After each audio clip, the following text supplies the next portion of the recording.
everybody, it's me Anna and I'm back with another episode of The Burning Issue. This week let's talk about a blockbuster that's been met with mixed reviews and Apple's dastardly plan to weed out all devices that still run on the 30-pin sync cable. The biopic Jobs, which made its debut on the big screen about 2 weekends ago, has been met with a lot of mixed reviews. And it hasn't been a walk in the park for the movie either, having only garnered about 6.7 million since it showed, which is a bit of a far cry from the distributor's estimated 8 to 9 million gross. Ouch. Normally, I'm the kind of person who thinks people are being too harsh whenever they start hating on a movie, and normally I would tell people to just give the movie a break. But if you think about it, the movie kind of had it coming. Now, who in their right frame of mind would release a movie that stars a comedian at the same time as The Butler, which, hello, stars Forrest Whitaker, Oprah Winfrey, John Cusack, Jane Fonda, Cuba Gooding Jr., Robin Williams, and so many other stars in the galaxy that is Hollywood?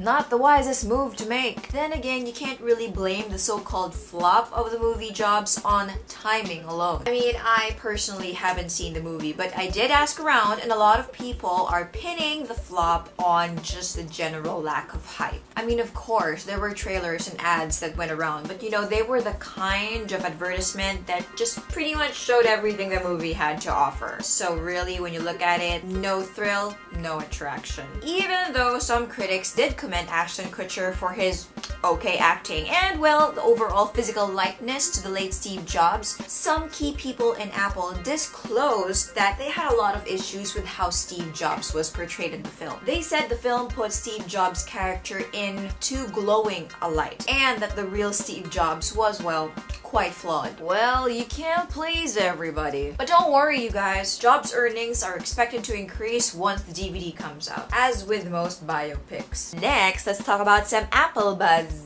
One of the most recent reports made is that Apple is dropping the iPhone 5, of course, once the iPhone 5S comes out. No surprise there. However, this rumor also said that it's gonna be retaining the iPhone 4S as the low-cost model that carriers will be carrying. Now, this doesn't really make sense. However, there is another report that's just been recently made, and this one makes more sense. According to this one, the iPhone 5C will be replacing the iPhone 4 and the iPhone 4S. Now, this Apple move, if it does come true, will leave mankind with only the bigger 4-inch displayed models, which coincidentally only get along with the Lightning connector. Another reason it's highly unlikely that Apple will be retaining the iPhone 4S in circulation is that it's limited to running on 3G network connectivity. So what's gonna stop us from switching to a cheaper Android phone that can run on 4G, right? Oh, Apple, you always coming up with sneaky ways to convince us our gadgets are obsolete and need immediate replacing. We're on to you! And there you have it! This week's burning issues! If you want to know more, go over to UNIEA's website and check out our blog. And while you're at it, you might find a case or two that suits your style. Give me a thumbs up if you enjoyed this video and subscribe if you haven't already if you want to stay updated on the latest tech issues. And don't forget to follow UNIEA on Twitter and on Facebook. The details are down below in the description box. Alright everybody, thanks for watching and I'll see you guys next week. Bye bye!